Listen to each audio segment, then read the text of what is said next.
Possession crucial from this. How much longer will the referee allow? Dublin lead by a point, and there's the whistle. It's over.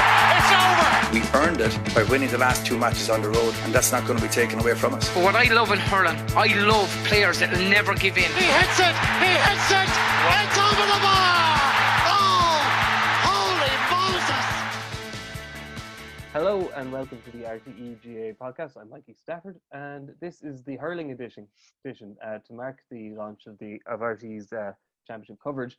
We have decided to do not one but 2 podcasts this week. So we have already recorded the football one. It's out there now. Have a listen to it. We have some wise people speaking on it, along with Rory and Tomas O'Shea. No, it's well worth a listen. But today, we definitely have wise people with us tonight. We have Ursula Jacob and we have Brendan Cummins to look ahead to the hurling championship, because we are still looking ahead. We're all positive, optimistic types here. How are we doing, guys? Good, thanks. Very good, Mikey. Very good. Good stuff. Well, unfortunately, as I mentioned on the football podcast, we were really going to try not to mention the C word too much, but I think that would be exercise in futility given the couple of days of news we've had. And Ursula, it's to our own county where we have to go first, really. The news that 6 Wexford players in total, 4 footballers and 2 hurlers have tested positive. More immediate problem for Shane Roach. His baptism of fire as an inter-county manager continues because they're playing Limerick in a pretty much a must-win match on Sunday, whereas Davy has until Halloween night to get things in order. So not panic stations for Davy yet, you'd say. Yeah, not panic stations, but obviously, not ideal scenario 2 weeks coming into a championship game against Galway. And look, knowing Davy and his management team, they'll try to control what they can control. But, usually coming into a championship match, you're dealing with, injury concerns. And Wexford do have a number of injury concerns, which is another worry. But I suppose all the talk in the last couple of days is obviously the positive COVID test. So, look, they do have a little bit of time still, but it's not ideal because if these players now have to isolate and are away from the setup and the panel and training with the new slitters and, going through things that happen at training that, you need to be there. Like Brendan, yourself in the lead up to any championship game, like those week to 10 days out from a championship game are so crucial, and so much happens in that time. So Davy will be eager to kind of control what he can control and try to get the injury concerns right too, because like from what the reports down this way are saying, we've Lee Chin, Matthew O'Hanlon, Sean Murphy, Paddy Foley, like that's 3 of our backs from last year that are seemingly injured. So Davy will be as much trying to get them right for the game in 2 weeks' time as anything. Yeah, and you can tell like the under 20s have been stood down altogether, which because of the number of cases there, and that just shows how quickly it can get through a panel. And if you have to stand down all activity, then you're really in trouble, aren't you? That's it. And I suppose, Wexford GAA, credit to them, are trying to take every precautionary measure at this stage, and they're trying to control it from spreading any further. And from from my point of view, watching the Wexford Championships, the local club championships, Wexford GAA were following things really well. And, it just shows how easily, if it does get into a setup, how it can spread, close contacts, everything. So it just has such a knock-on effect in so many ways if it does get into a panel. Yeah, you can just see Brendan. Actually, I was looking at one of the local news sites down in Wexford tonight, and they're saying that Gorey is now kind of considered one of the kind of the hot spots, and it's a large population area obviously in Wexford, and it's obviously a place where a lot of people are employed as well, and there's the catchment area is massive. So like Wexford aren't going to be unique, you'd have to think, and again hurling maybe just has that little bit of a cushion of those couple of weeks, so counties can maybe a little bit like Armagh, the football, they had their outbreak a couple of weeks ago and now we're kind of settled down, whereas now Davy, if it can be contained, it can be contained, but it's hard to imagine other counties won't suffer the same fate, isn't it? Yeah, I think it is, and it's difficult because I suppose you can't PPE the players when they're coming in, but I think as a manager, and I know from the Kerry setup, you just told the players, act like everybody's infected. So huddles are out of the question. Into the dressing room, drop your gear bag, get out. No more than maybe 2 or 3 in the dressing room while we're doing that. All physios outdoors, physios PPE. makeshift tents set up to make sure that it's well aerated and you don't have to worry about contagion across players. I mean, all those things now are part and parcel of an inter-county management setup. And then you have your COVID officer involved as well. There's obviously an official from the county board. There's a designated one to each panel. You have to have your questionnaire filled in. But I think we do have to change the way we're doing things. All right, there's no spectators, fine. But I think if you go on the premise as a player, getting out of your car on your own, going into training, you're taking it that I'm infected. And I think if you take that stance and stay away as best you can, there will be contact during training, but swapping water bottles, don't be standing beside a fella drinking, shouting into his face while you're having your downtime. I mean, the water breaks are going to be interesting as well, because when you have the water break, the temptation is everybody to jump in together. So it'll be interesting to see what way that pans out when the time comes. So all these little steps we can take and maybe show example to the public looking in that we are taking this really serious, which we are. And Ursula said it, if I'm on a Tipperary panel at the moment, the last thing I want is to harm, as in infect, whether it be asymptomatic or somebody has actual symptoms of it, and bring the whole show down. So I think inter-county teams are smart enough. They've played a number of challenges over the last month or so, brush out a few of the cobwebs, see what this thing looks like to do it right. But there is no doubt this is going to be like the Grand National. There's going to be fallers at fences you go along. You just hope that the whole lot doesn't fall down and affects everybody. And you'll take every precaution. They will. I mean, you talk about the elite players in the bubbles. And the only difference between the inter-county player and a Munster rugby player, an Irish soccer player, is that the inter-county player gets up for work the following day. He minds his body the same. He watches what he does. He takes instruction from his management. Those players who are injured or out on isolation, they're on Zoom calls with the management telling them, this is what we expect of you if you're back. These are what the opposition do. This is what your man marker does. So they're still getting information. They're just not physically attending training. But it is going to be something else and a dynamic that's going to make it interesting and dicey and all in the one go for inter-county setups across the country. You mentioned challenge matches, Brendan. Do you think many more of them are going to take place in the next couple of weeks, or will counties kind of check the mood music and maybe decide that, you know, well, what we've done, and maybe we don't need to be hopping across the borders, considering that there does seem to be some public opinion out there that unnecessary travel now is not a great idea. Yeah, and to be fair, internal games are going to be a key as well. I mean, if you have 30 or 35 in your panel, to make sure that you're getting a good internal game, because obviously it is very, very tricky to be driving around the country playing games and all. But anything you can do to steal your team, because the reality is, COVID or not, and whether you had trouble at home, I had a row with the wife before I went out playing a game with Tipperary in Championship. When I talked out and went into the goals, I couldn't write on the crossbar. I'm not feeling great because I had to go home later on this evening and what's going to meet me. So people see you on the pitch, you have to perform, and it's as simple as that. So players will be very, very aware of that as well. And I'm just happy we're in a position where it looks like, but we all need to be very, very careful. I think it's going to be very fluid as well through the whole thing. Yeah. How important actually? Sorry, Mikey. Go on. But how important is the COVID officer going to become? I think the COVID officer is very good, because we're all creatures of habit, Rory. Do you know what I mean? We all slip back into the good old what our comfort is. So I think the COVID officer role is to watch around, make sure nobody is slipping back into that comfort zone. And like when you're in a training session and you're going hammer and tongs and you see water on the ground, you want to go over and take a drink, your first question is that my water or not? You know, and the COVID officer is there to monitor, to watch, to, I suppose, be the principal in the classroom to say, look, lads, you can't do this, you can't do that. And they're there to keep us safe. And the check-in as well for contact tracing purposes, that app, which is absolutely key now to every inter-county, to sign in, you click the button to say that you are healthy that day, no symptoms. That is done every single time. The COVID officer would have that on their iPad, and they can see every guy at training. And if you haven't got that click, God help you, all I can say is on the Kerry hurling front, if you don't have it, catching us chasing you, say you're not getting on that pitch. Simple as that. And that's the way it has to be. Yeah. You know what I mean? And they're like an extension. They're really like an extension on to the whole management and backroom team, because they're there for every part of it now. And they're as key to it as the physio, the doctor. You know, they play such an important role. So as Brendan said, like, they're there keeping you in line and keeping the standards high across the board, whether it's a challenge game, a training session, or a championship game.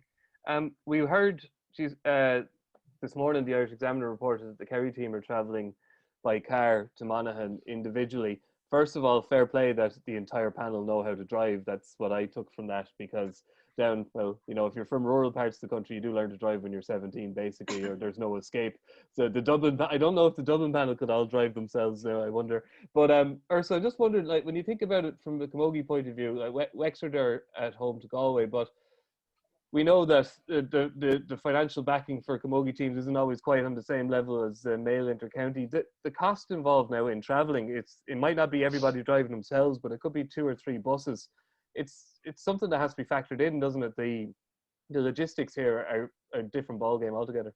Yeah, without a doubt. And look at, I know from my own county, Wexford, they're always looking to, have added fundraisers, to support the county board. And in fairness, businesses and everything are very good at it. But, I even saw during the week Paddy Murray, the Cork manager, speaking about when he thought they were travelling up to Offaly for the opening game. And he said logistically, the amount of additional things he had to consider and think about in terms of travelling and food, water bottles. So it's so many more things. They took that out of his hands normal. anyway, didn't they?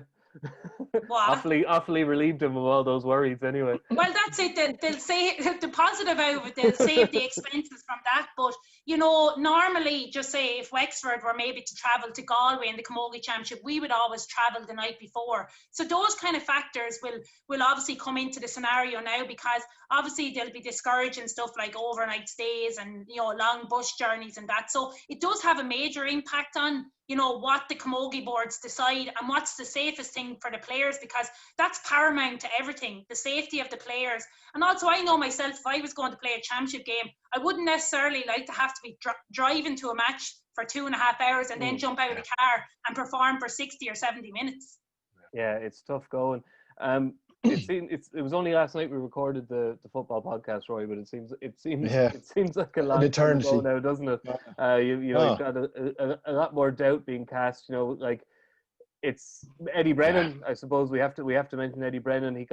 He's a guard. He's on the front line, as they say. He's a sensible person. You know him better than most. Like he's not a sensationalist by any means. He's not somebody who looks for headlines. And he was, he kind of said, "Are we just taking a bit too much of a risk here? Are we being a little bit silly here with the running off all these?" Yeah, and I think 100%. Eddie is of good skin, very, very solid individual, very, very measured and considered, and wouldn't be one for hysterics or histrionics in any way, shape, or fashion. So if he's going to come out and say something, Eddie will have thought it through fairly well. But at the same time, just to kind of reiterate something that I've said from the get-go, I do believe that the alternative is a lot worse if the championships don't go ahead.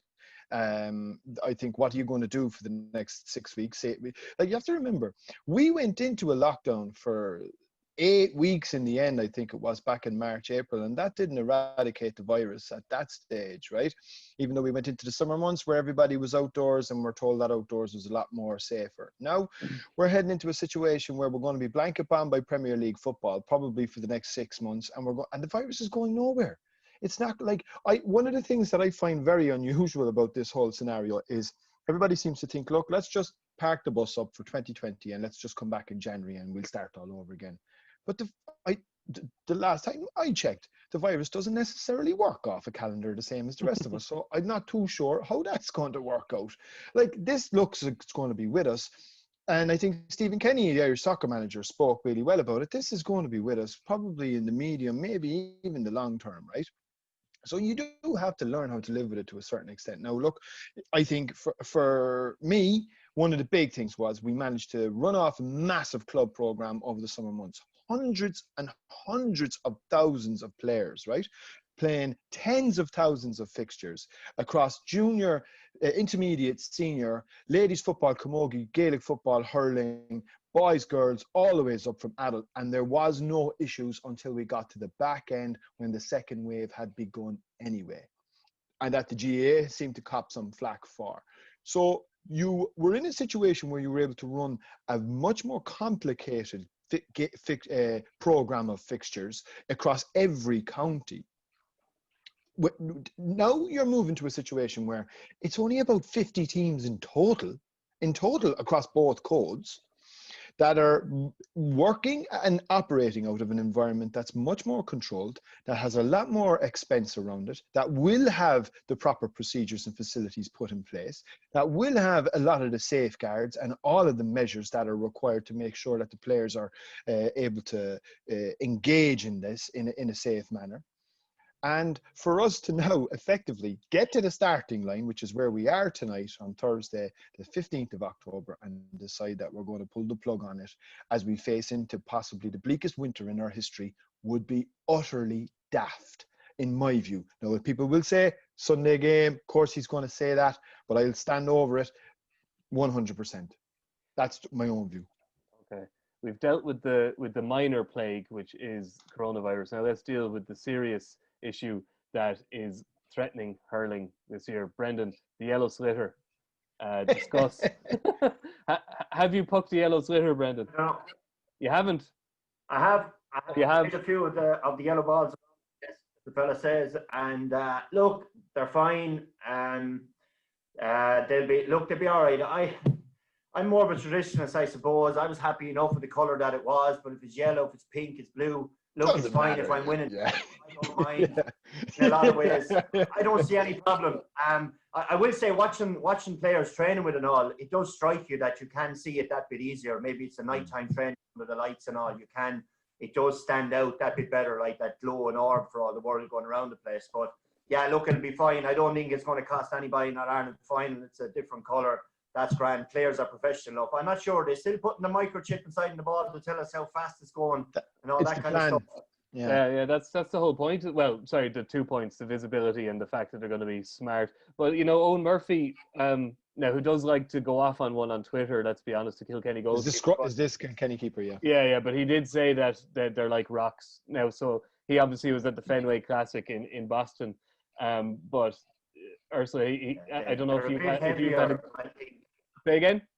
Yeah, I think the ambition a bit, I think, of the GAA maybe to put a few pounds or ounces or whatever it is measurement onto the ball to stop it travelling 150 yards maybe, and they may be a bit heavier, but we'll only know when the official ones come out and they're used in championship matches. And players like Ursula, you know yourself, the very minute you get to handle one and catch it or that, you'll know if it's a different. Now we'll take Owen Murphy's word for it, but we'll wait and see when the proper. But the thing is, like, everyone is in the same boat. No one's going to be at a greater disadvantage. Everyone found out about the yellow slitters at the same time, so it's not like you can say Tipperary have an advantage over Limerick or Kilkenny or whatever. So it's about adjusting to it. And to be honest, when you're out on the pitch, if, as Brendan said, if you're given a yellow slitter or a pink slitter, the excuses go out the window. Yeah. If you're in front of the goal, you have to either get a goal or a point, or if you're a defender, you have to drive it down the field. And that's the way the managers are going to approach it too, I think. Because there's no point in whinging over it. That they've made the decision, and you just have to move forward. And in fairness, Brendan Maher was saying during the week, look, you just have to get on with it. And I think that's what every player has to do. Yeah. They have had a lot to deal with this year, so we might give the GAA a bit of slack that they didn't give a bit more notice, because that seems, Rory, to be Joe Canning's major gripe about it was, why are you telling us 2 weeks before the championship starts that we're going to be using a different slitter? And I do think it is the point you made there is absolutely essential. Like, notice, fair enough. Yeah, it is probably something that, you would want to get used to a little bit, but they're pretty busy in Jones's Road at the minute, I'd imagine. They're putting out quite a few fires. So I think getting notice out to Port Tumna about the change of the colour of the slitter might have slipped down their news agenda ever so slightly. And as Ursula said, spot on, you won't care once the ball is thrown in. You'll chase after it like you would any other ball, and away you go. Yeah. That was one thing that I saw back in the good old days now for people who want to watch black and white hurling. You could get a Newry hurling ball. I hit it out on a Newry hurling ball in Ireland final in 2001. I was wondering where this thing come out of. Then you could have a Cummins hurling ball in the same match, and O'Neill's after that. There might be an MD Donnelly hurling ball thrown in around the place. Well, so at least it's standard. We all know what we're using. Standard. The balls, lads, and let's get on with it. Yeah. But I'm sure rumours that Clare have been buying them in bulk to give to randomers behind the goal are just unfounded reports at this stage. It was Clare, wasn't it? Yeah. Remember that a couple of years ago? Yeah. When they stole the bag of slitters. Oh yes, that was it. Yeah, stole the bag of slitters. They didn't have an extra bag, so they took the bag of slitters. Simpler times. Shall we look at a few games or a few championships? Shall we say this is, as we were describing it earlier, the completely ill-informed and blind predictions that we're going to make now after 7 months of nothing but a bit of club hurling to go on. Brendan, no Mike Casey for this season, and unfortunately no Shane Dowling again for Limerick. And Richie English, which is 2/3 of their first choice full back line.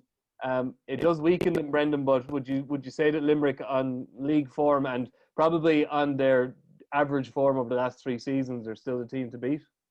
Yeah, well, Limerick and Tip, I think, are the teams to beat in Munster, certainly, and maybe when we branch out into the All-Ireland picture, that's what it is going to look like. But Limerick, I think, will have the bit between their teeth, because the last time they were beaten really was the All-Ireland semi-final against Kilkenny, and people haven't shut up about it since, about how they were weak on the day and all this stuff. They just got caught out, or whatever the case may be, right?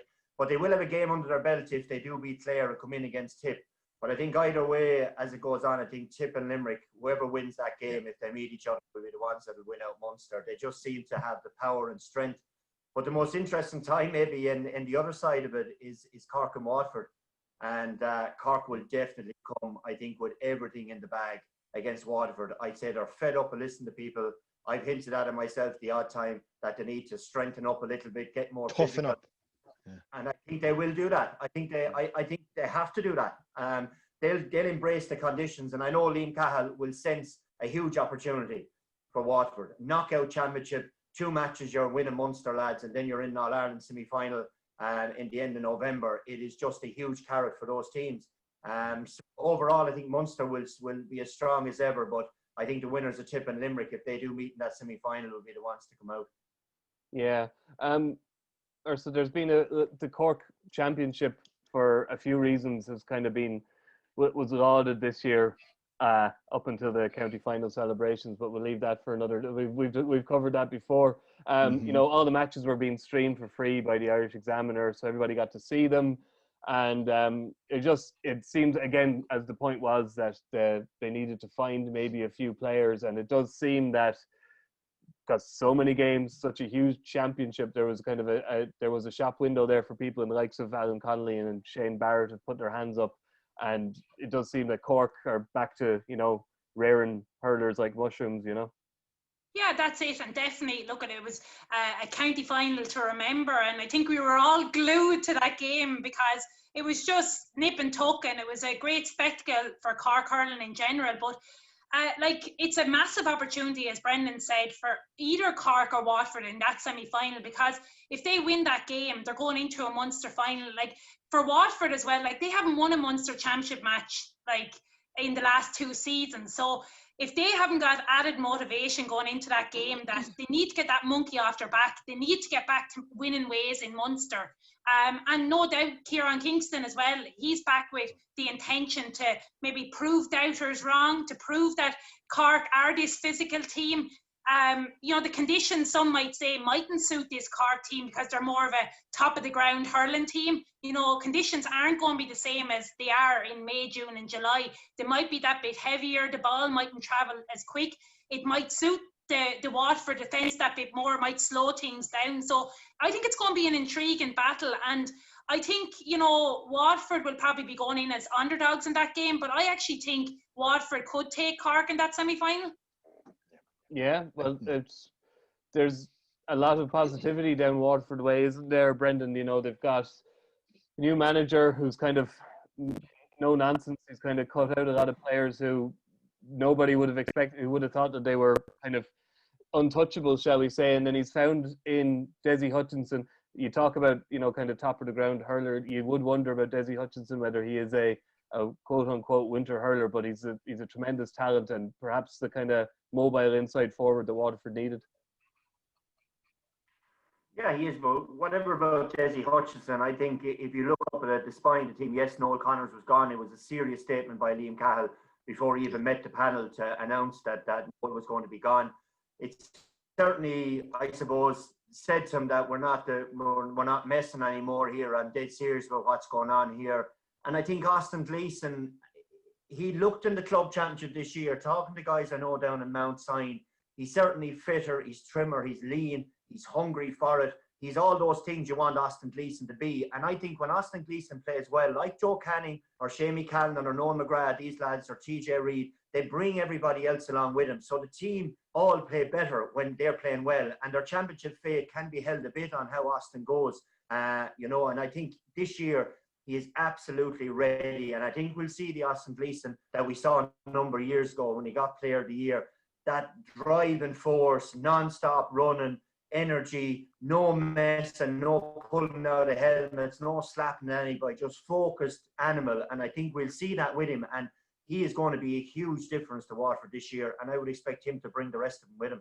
You know, 2 or 3 years ago, he would make you think. He kind of reminded you of a schoolboy. He was like the boy wonder. He looks a bit more like Cristiano Ronaldo now than a schoolboy. He has he's in serious shape, and judging by, well, there's a couple of harsh reds, everybody agrees, but he's certainly playing with an edge at the moment, Rory, isn't he?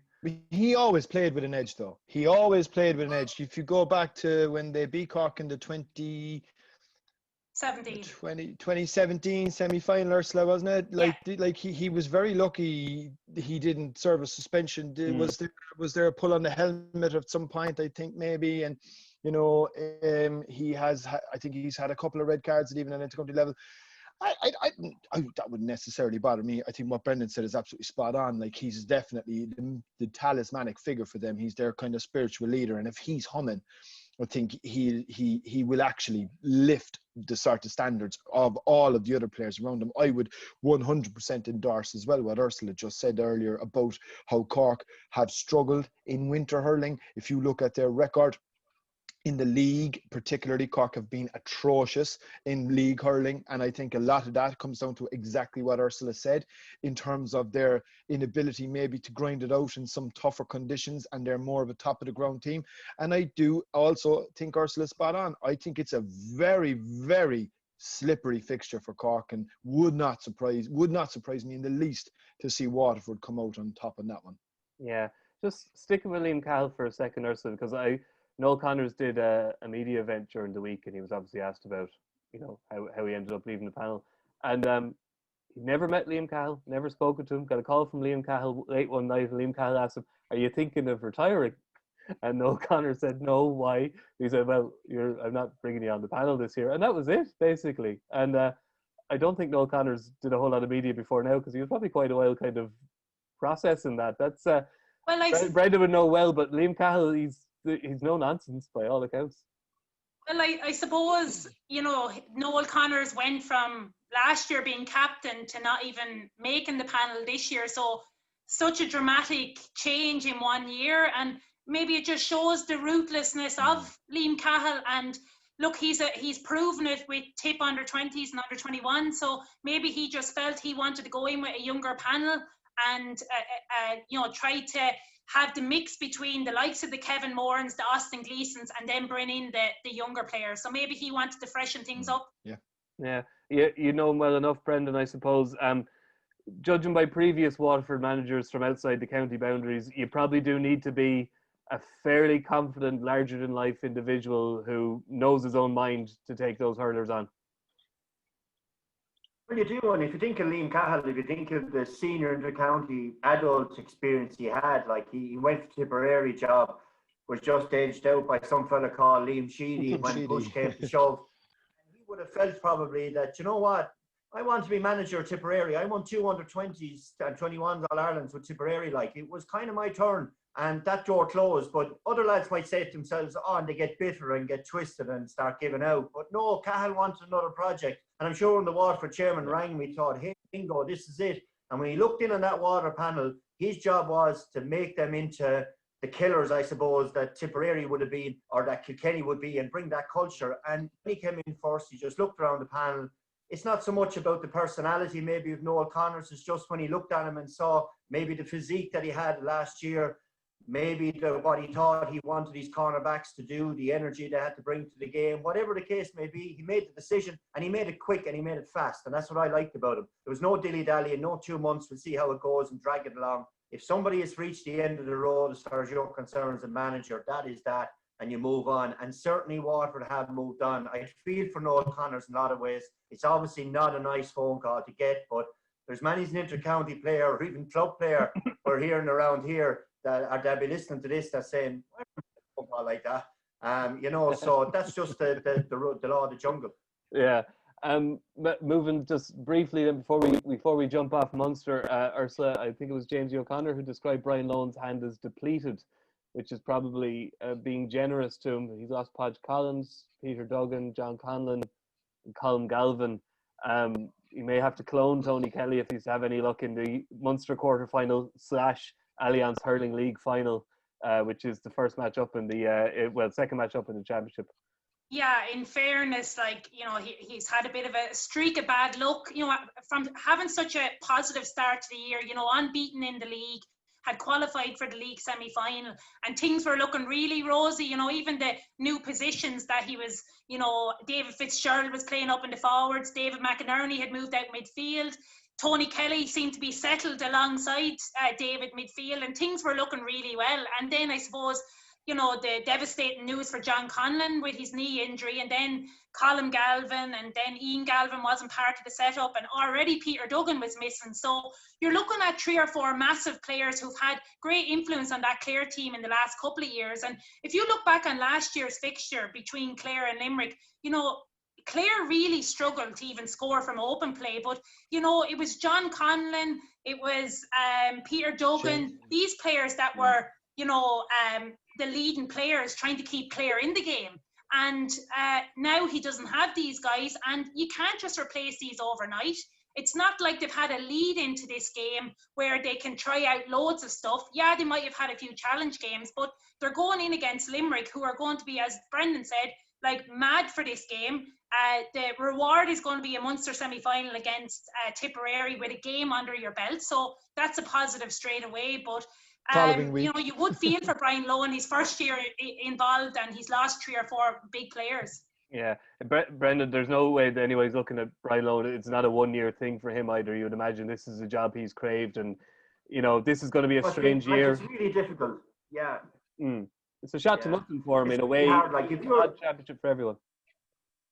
Yeah, if you're a new manager going in, people buy people, and if you can't have that human contact with your players, and you can't sit down with them, and you can't get your personality across them, and you can't get them to like you or trust you, it's very hard to do that over a Zoom call, and he's started to he had a bit of run in the league. He was feeding his way around a little bit, trying to see what way he wanted to play and change the style of Clare, get him a little bit more direct, and all that was starting to happen a little bit.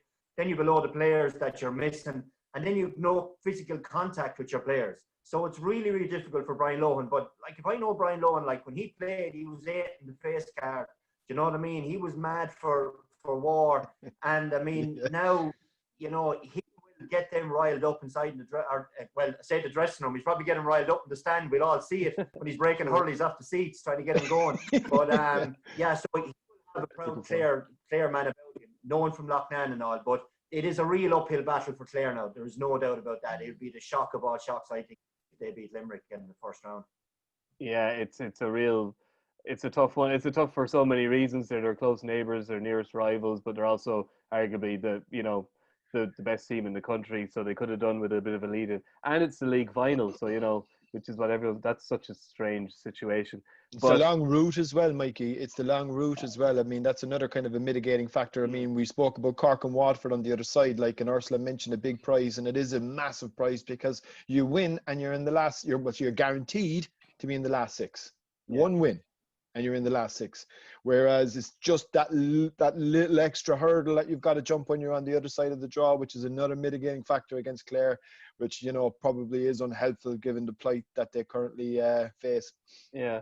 It is funny. We do have to get used to the fact we'd all just got used to the round robin championship. Well, everyone except Waterford people had pretty much got used to the round robin championship, and now we're back to the old fashioned. We've got a 5-team championships, and so we'll look at Leinster now. It begins with Dublin and Laois, which is the quarter final by seedings, and the winners get to play Kilkenny in the semi final.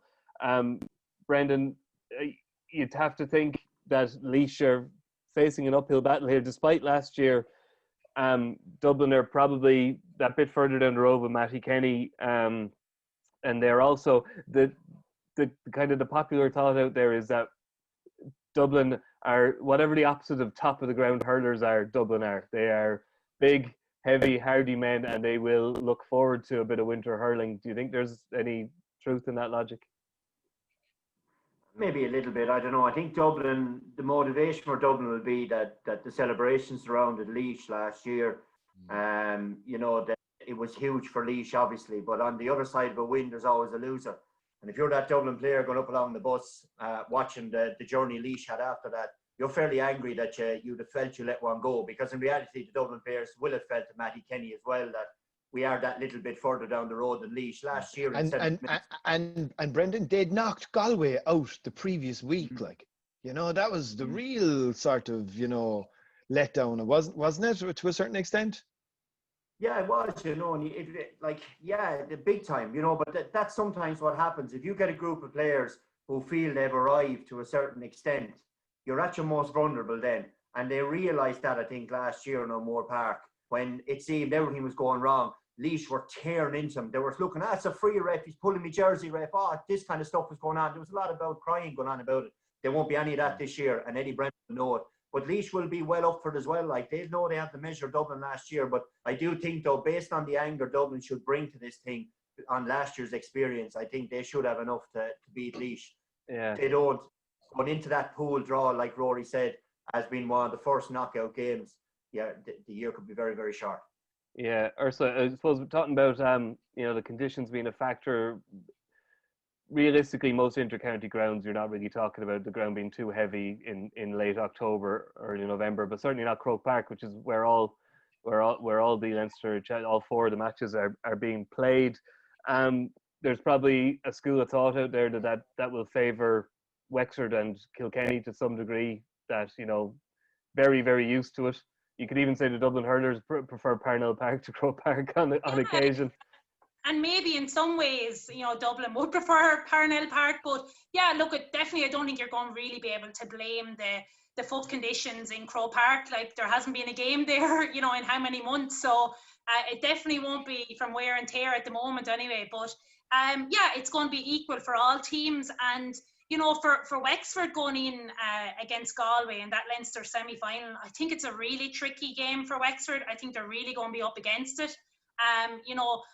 I look back at Galway in that Leinster final when they beat Wexford 3 years ago, and Wexford struggled to contain that Galway forwards. And I'd worry slightly if these injuries that are reported in the Wexford camp, I think Wexford are going to be under pressure against Galway, because that open space, the likes of Conor Whelan, even in the latter stages of the league this year, I know that maybe the relevance of it is not as much, but Brian Concannon was coming in form. Joe Cannon is back. He wasn't playing against Wexford last year. So there's loads of factors to consider there, and I think it's going to be a really tricky test for Wexford.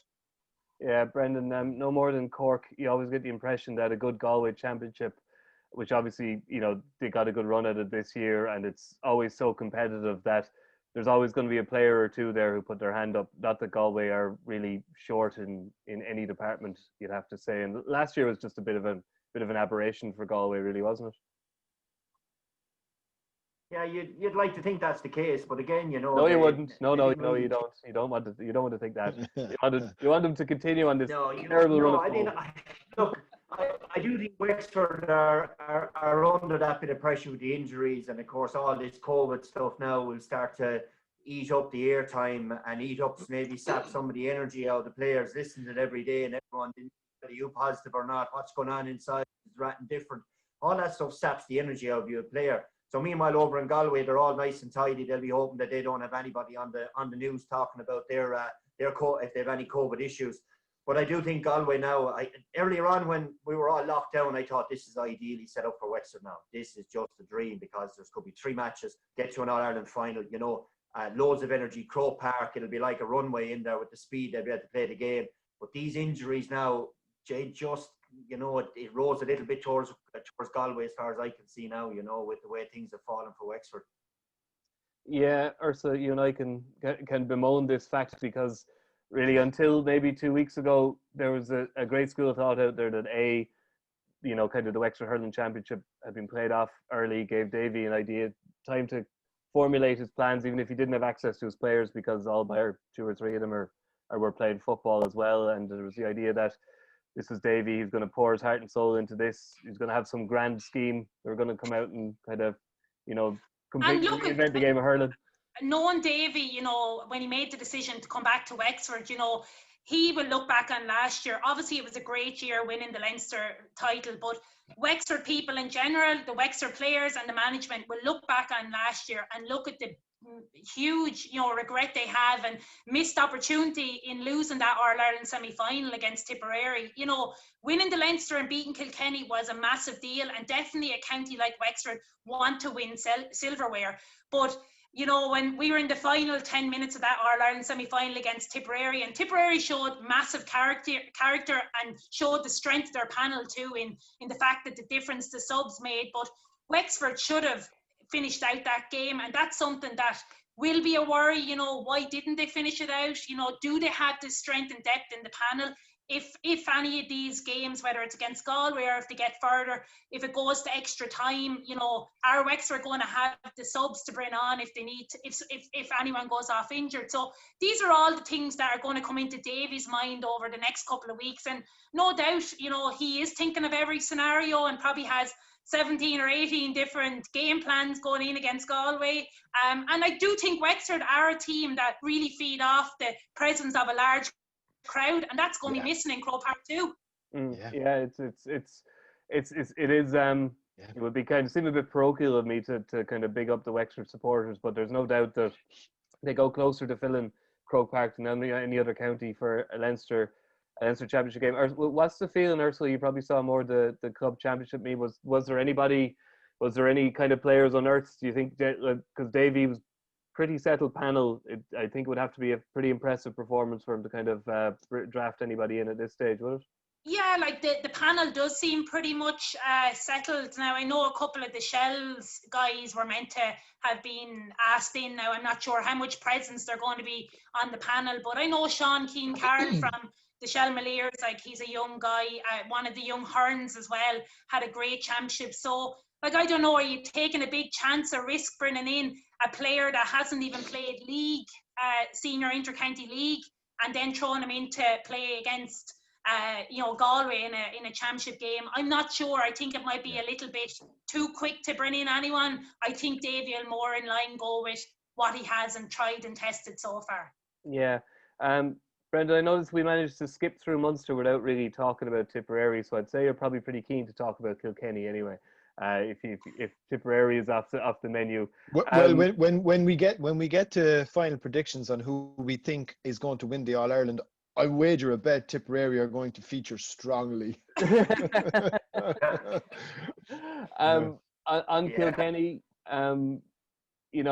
Brendan, you won't forget, and nobody in Kilkenny will forget how the All Ireland final went. There's definitely a gap between the Tipperary and you could say Limerick and Kilkenny. Do you think, if any man can bridge it, I suppose, I was going to say 12 months, but it's actually more like 18 or 19 months, it's Brian Cody, I suppose, isn't it? Yeah, it is. And when you say gap, I think Tipperary were probably 7 or 8 points better than Kilkenny in that All-Ireland final. But first 12 or 13 minutes before the sending off, it just accelerated and I suppose widened the gap between the teams. But up until then, Kilkenny were going stride for stride with Tip, and they showed a great, I suppose, tactical nous in the way they were shutting down the Tipperary forwards. But obviously then when O'Mara got the goal and the sending off arrived on, then it just became a turkey shoot in the finish. But look, I saw a lot of the Kilkenny Hurling Championship this year. If anybody I think is going to be Tipperary or Limerick, I think it'll be Kilkenny. Yeah. Because of that called TJ Reid. He is just sensational. We talked about what Austin Gleeson can do. When Liam Cahill looks around the dressing room at Austin, he's wondering, will he or won't he today? I hope he does. When Brian Cody and every other player in Kilkenny looks at TJ, they just go, I know he will. And that's what he does. And he's so hard to mark. He brings fellas into the game. Colin Fennelly has now learned to stay inside around the penalty area because that suits his skill set. And the boys know how to play it into him around him. So Kilkenny overall, I think now, in this time of the year, it could be pelting down with rain in Croke Park. hurleys will be slipping, there'll be towels going every direction, yellow balls going everywhere, and it'll just suit Kilkenny will love that. Kilkenny will love it. Love it. You know, it won't be a running game. There'll be lads slip sliding all over the place. Connor Fold will be dragging lads down. There'll be Joey Hall going mad. Cody will be on the line then going like that. Just suits them down to the ground, I think. And I'm telling you, if you write off Kilkenny on this one, it's at your peril, because I think they're the biggest threat to Limerick Tipperary, because they'll bring you into the trenches in that kind of a game, and they know how to get across the line. They won't panic like. Here, how menacing is Brian Cody going to look with a face mask on? It's going to be.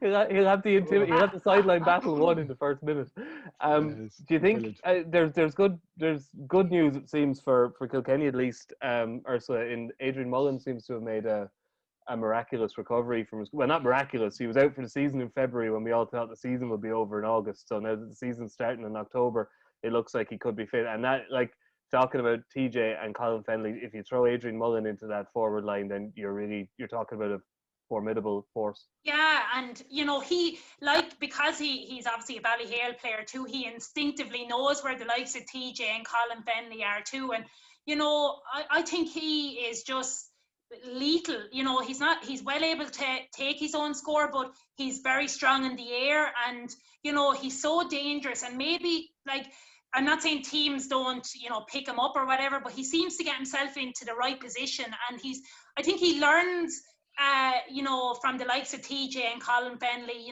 His positioning is excellent, and he's definitely going to add to that Kilkenny attack. Now, it is a worry, seemingly, that Cillian Buckley is injured. He had a very up and down year last year. He was injured for the most part, and he just wasn't at the level that's expected and what he would expect from himself. So I think he would be a huge loss if he's not right for that game against Dublin and Laois. He will be a worry for Brian Cody going into that game. But look, who knows? Maybe the injury is not as bad as expected. Yeah. Okay, we mentioned predictions there. Just before we go on to have a quick chat about Camogie, then I'll start with Rory. Provincial champions and All Ireland champions. The provincial champions, I think, in Leinster will be Kilkenny. I think would look not just in case anybody thinks I was being disparaging about the way Kilkenny play hurling. I just think Kilkenny can play hurling any way you want it. They can play it high up or low down, and I think the fact that it is in winter, I think, will absolutely it'll make no odds to them where it will affect some other teams. So I think they'll win Leinster. I think Tipperary will win Munster, and I think it probably will be a traditional final.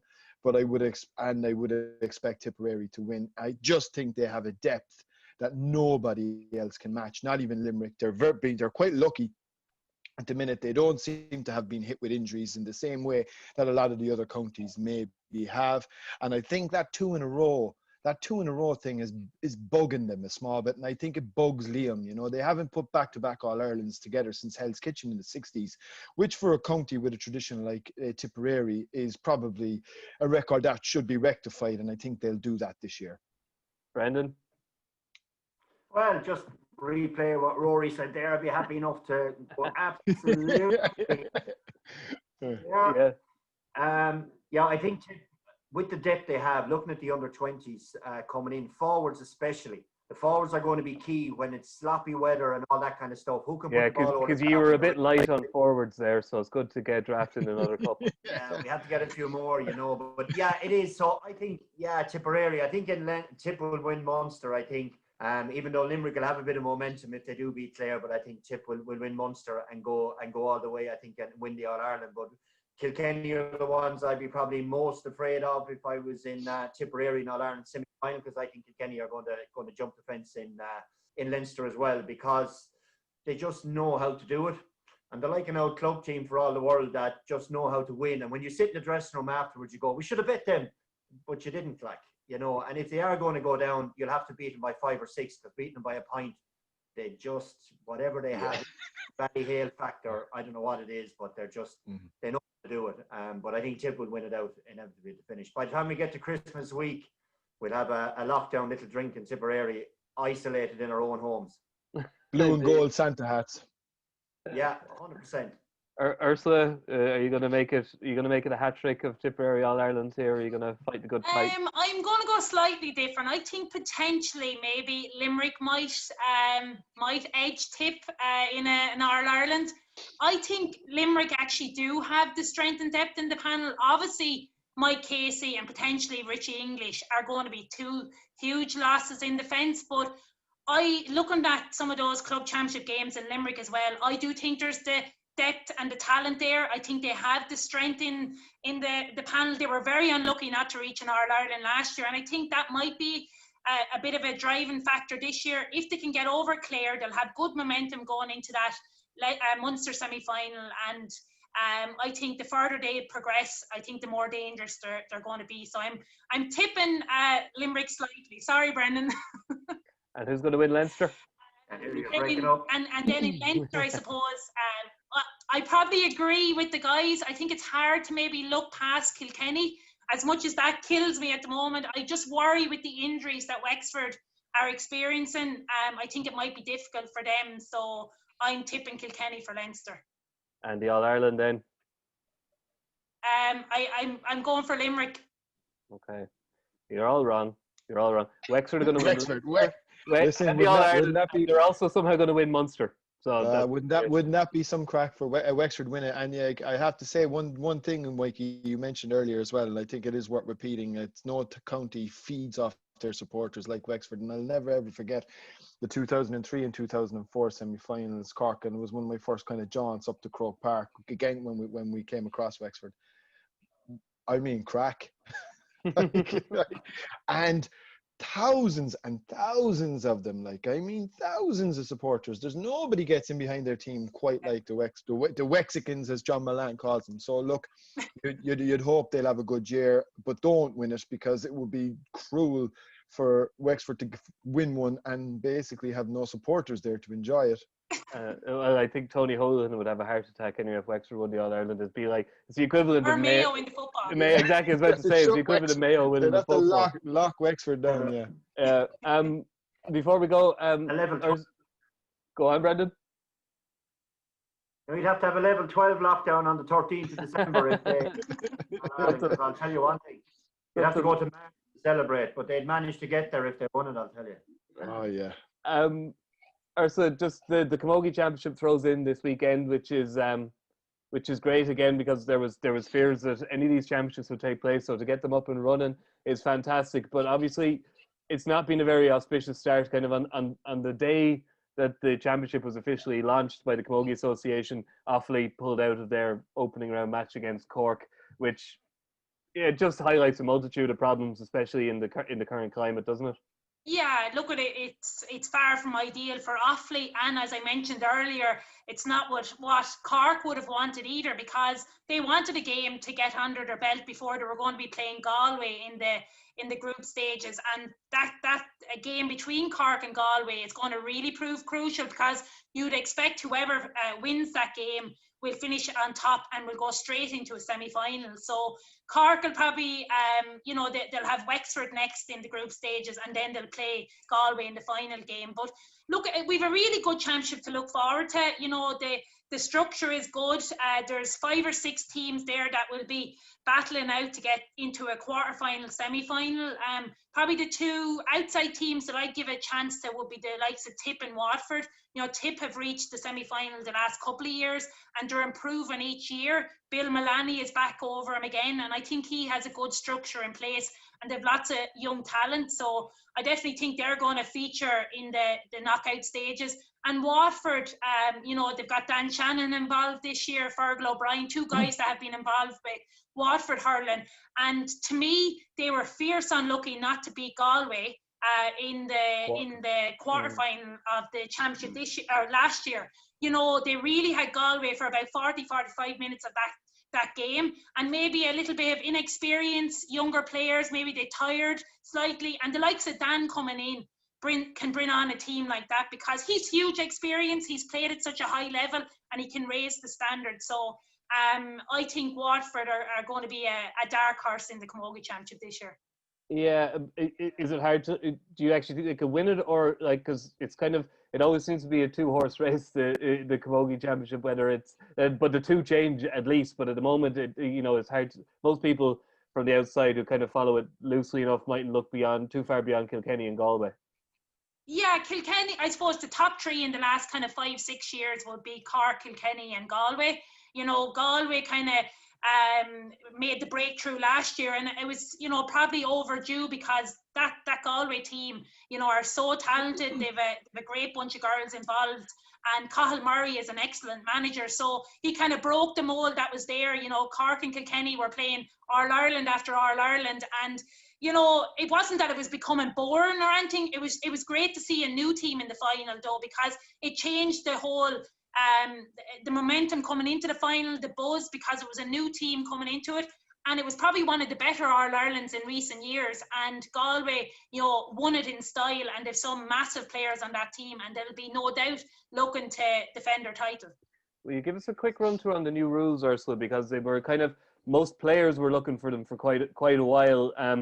Basically looking to get the game moving a bit faster and allow a little bit more physicality is the aim, yeah? That's it. So I suppose the main kind of features of the new rules, which they trialled in the couple of rounds of the league, so allowing more contact, so obviously allowing a certain amount of physicality to the game, which it should be allowed to, because all these teams are doing strength and conditioning work and they're becoming stronger, and it's not about dirty play, but it's allowing that little bit more physicality and contact.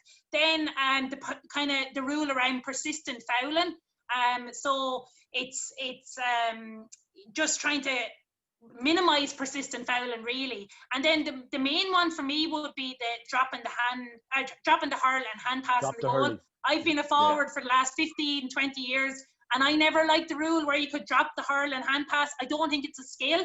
I think you should be striking. I think the more that these rules are in line with the hurling rules, the better for our game. So I think that's a positive thing. And overall, from the couple of games I saw in the league, I think it actually added to the games. It made the games that bit more physical. The flow was better, and it wasn't a stop-starting. Yeah, good.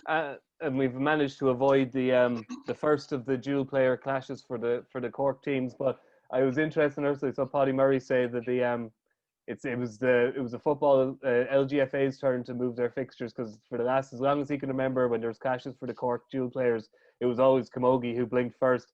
And within hours of him saying that, sure enough, the Camogie Association moved another game. So it seems like the LGFA have the whip hand in that relationship at the moment.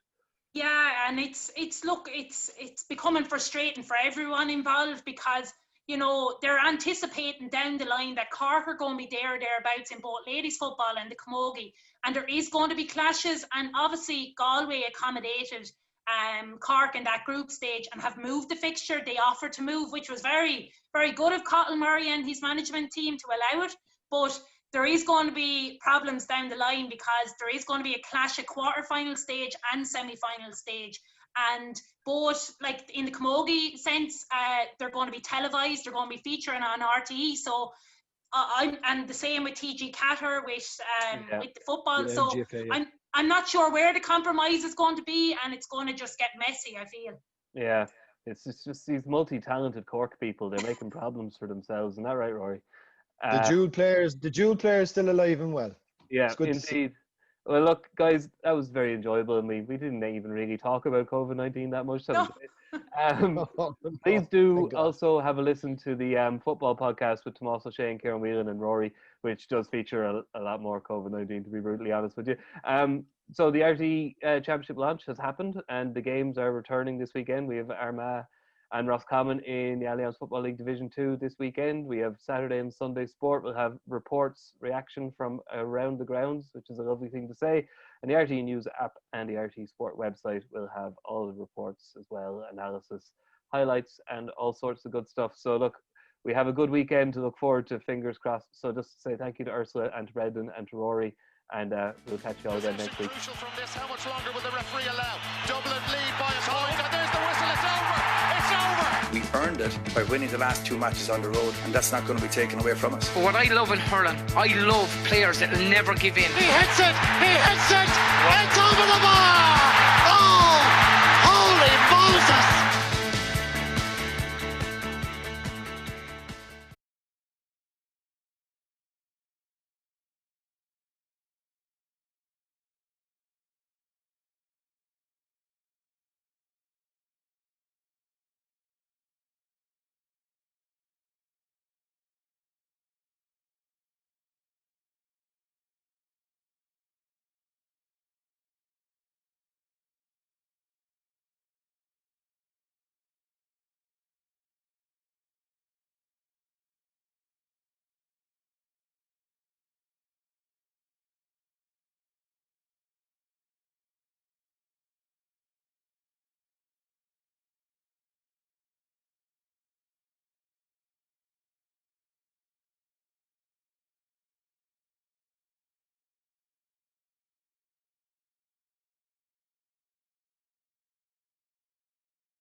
Possession crucial from this. How much longer will the referee allow?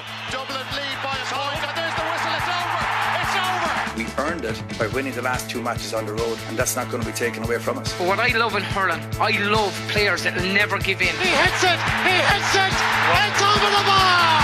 Oh!